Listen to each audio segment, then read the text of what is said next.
નમસ્કાર અને 24 ન્યૂઝ નેટવર્કમાં આપનું સ્વાગત છે. ગુજરાતના સૌથી મોટા સમાચાર આજની બ્રેકિંગ ન્યૂઝ છે. કાંકરેજ તાલુકામાં પ્રથમ વખત સ્વગણતરી કામગીરી શરૂ 17 એપ્રિલથી ડિજિટલ જનગણના પ્રક્રિયા હાથ ધરાશે. બનાસકાંઠા જિલ્લાના કાંકરેજ તાલુકામાં વહીવટીતંત્ર દ્વારા પ્રથમ વખત સ્વગણતરી પ્રક્રિયા શરૂ કરવામાં આવશે. આ કામગીરી 17 એપ્રિલથી 31 એપ્રિલ સુધી હાથ ધરાશે. આ સમગ્ર પ્રક્રિયાનું આયોજન કાંકરેજ મામલતદાર ગૌતમ દરજી, તાલુકા વિકાસ અધિકારી નરેશભાઈ ચૌધરી, શિહોરી પીઆઈ સરલ, તાલુકા હેલ્થ ઓફિસર પિયુષભાઈ ચૌધરી સહિતના અધિકારીઓના સંકલનથી કરવામાં આવ્યું છે.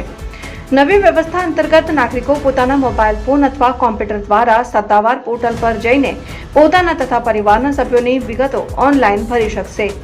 ફોર્મ સબમિટ કર્યા બાદ તેમને MIS ID આપવામાં આવશે, જે આગળની ગણતરી પ્રક્રિયા દરમિયાન ઓળખ તરીકે કરવામાં ઉપયોગમાં લેવાશે. આ કામગીરી માટે અંદાજે 800 જેટલા કર્મચારીઓની ટીમ તૈનાત રાખવામાં આવી છે. જિલ્લા કલેક્ટર મિહિર પટેલની દેખરેખ હેઠળ આ સમગ્ર કામગીરી પારદર્શક રીતે પૂર્ણ કરવા તંત્ર સક્રિય બન્યું છે. વહીવટીતંત્ર દ્વારા આશા વ્યક્ત કરવામાં આવી રહી છે કે કાંકરેજ તાલુકામાં ડિજિટલ જનગણના પ્રક્રિયાને નાગરિકો તરફથી સારો પ્રતિસાદ મળશે અને સમય મર્યાદામાં કામગીરી પૂર્ણ થશે.